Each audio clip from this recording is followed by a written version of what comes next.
Focus आगे आप किस चीज पर फोकस करेंगे?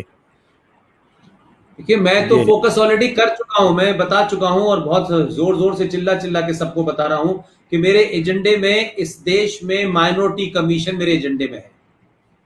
और मेरा उसमें कोई भावुक बयान नहीं है। मेरा सिंपल तौर पे ये कहना है कि भाई मुझे ये बता दो कि जब भारत को आपने सेकुलर कर दिया, अच्छा किया बुरा किया मैं नहीं चाहता, और जब ये सेकुलर हो गया 1946 के अंदर, सॉरी 1976 में, तो एक सेकुलर भारत के अंदर फिर नेशनल कमीशन फॉर माइनॉरिटीज कैसे हो सकता है? फिर आप अपने देश के नागरिकों के बीच में भेद कैसे कर सकते हैं? और माइनॉरिटी कमीशन 93 में मात्र एक आदेश से बन गया। आरटीआई के माध्यम से पूछा कि ये जो माइनॉरिटी कमीशन बना है इसमें 50,000 पारसी भी माइनॉरिटी में है, इसमें 2.5% सिख भी माइनॉरिटी में है, इसमें बौद्ध भी माइनॉरिटी में है, इसमें ईसाई भी माइनॉरिटी में है, और इसमें करोड़ों मुसलमान जिनको कहते हैं, कुछ कहते हैं 15 करोड़ हैं, कुछ कहते हैं 20 करोड़ हैं, और मुसलमानों की यकीन कर ले तो वो कहते हैं 40 करोड़ हैं। तो भाई मेरे 40 करोड़ या 15 करोड़ के मुल्क में लोग कोई माइनॉरिटी में होते हैं। आरटीआई से पता किया हम लोगों ने तो वहां ये पता चला कि 93 में सरकार ने कोई बेसिस, कोई डेफिनेशन ही नहीं बनाई माइनॉरिटी कमीशन की।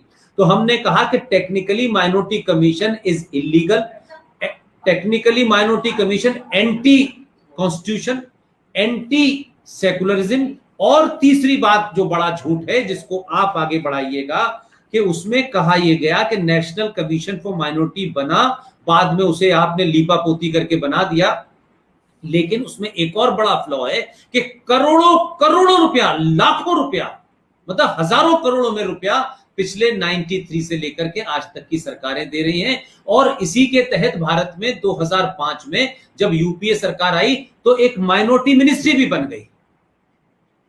यह भी एंटीथीसिस थी। लेकिन जो सबसे बड़ा फ्लॉ है वो ये है संजय भाई कि आपने माइनॉरिटी कमीशन जब बनाया तो आपने राष्ट्रीय स्तर पे बनाया कि जो भी देश पर मुसलमान है, सिख है, पारसी है, उसको कुछ आप पैसा देंगे, स्कॉलरशिप देंगे। लेकिन कमाल क्या है कि ये अब हर राज्य में है। अब हर राज्य में बनाने के बाद ये पता चला कि भाई तुमने माइनॉरिटी कमीशन से पैसा लेकर के आपने दे दिया, और वो समस्या थी और उस समस्या के तहत आपने जिसको पैसे देने थे दे दिए। लेकिन जब राज्य का माइनॉरिटी आयोग बना तो उसका पाखंड देखिए कि लक्षद्वीप में 2% हिंदू हैं, 98% मुसलमान हैं। और ये मैं नहीं कह रहा, ये 2011 के सेंसस की रिपोर्ट के आधार है कि भारत के 8 राज्यों में हिंदू माइनॉरिटी में है, उसमें 4 आपके नॉर्थ ईस्ट में, कश्मीर भी, पंजाब भी।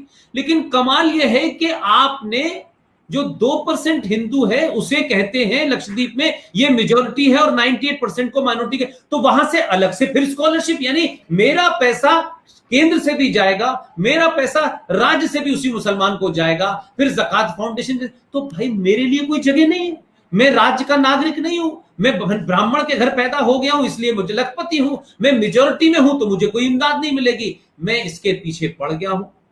आप सबकी अगर दुआएं रही तो ये 35A की तरह हटेगा। और मैं इतना वचन दे सकता हूं कि ऊपर वाले ने अगर मुझे टाइम से पहले नहीं बुलाया तो इसे जरूर खत्म कर